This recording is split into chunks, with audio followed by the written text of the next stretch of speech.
So Graham, you mentioned earlier about some of the key factors when it comes to community development. What are some of the stages that you make sure that it goes through? We're basically looking at 5 different steps, 5 criteria that are important to be able to develop a good, sustainable relationship. And the first is leadership. We have to make sure that the leadership of a community, of an organization that we want to partner with are open and willing to work with us. If they're not open and willing to work with us, no matter how much we try, it won't be successful. It won't be sustainable. So we have to spend a long time talking with the leadership of that community to make sure that there's going to be that openness. And that leads into the second part, which is a participatory decision-making process. It can't just be a leader that makes the decision. It has to be a community. The leader may say, I want to do this, but if the whole community doesn't support them, you won't get this happening. You won't get everyone coming out here to work on a project. So there has to be a process for everyone in that community to be able to discuss, to be able to ask questions, to be able to make agreement. And that participatory process will mean that the doors, the hearts, the souls of that community will be open to the participation. That leads into the third, because in order for you to have that process take place, you must have skilled community facilitators. Those facilitators are the ones who are going to get the communication going, who are going to create the understanding, because you have huge cultural divides. You have the community here, you have, the corporate groups over here, and they're vastly different. They see the world in different ways.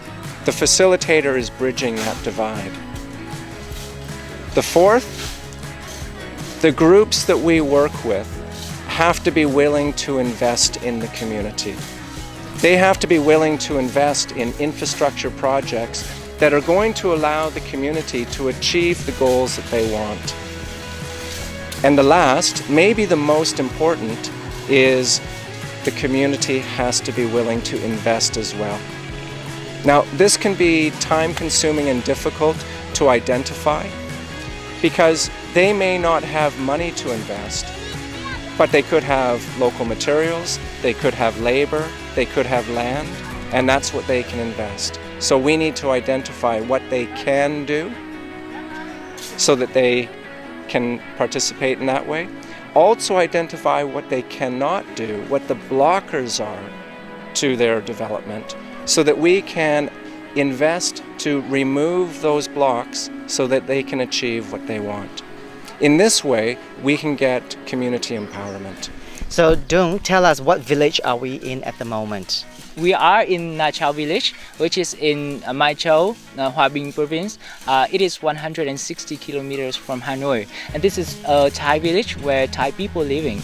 And as you can see here, we are working on the project. On the project site, it is to make a road for the local people here, because the road here, it is very muddy in the rainy season, and the people here, they really need to concrete the road, and it is a much better connection for the local people here. Normally our groups have about 4 or 5 days staying in the village, and they have around 3 sessions working in the project site, which session takes around 3 hours. We have a lot of activities around this area, which is arranged by the local people, so you can feel the natural and how ethnic it is to be here in the village. The meals are prepared by the local people, and it's really delicious and very clean.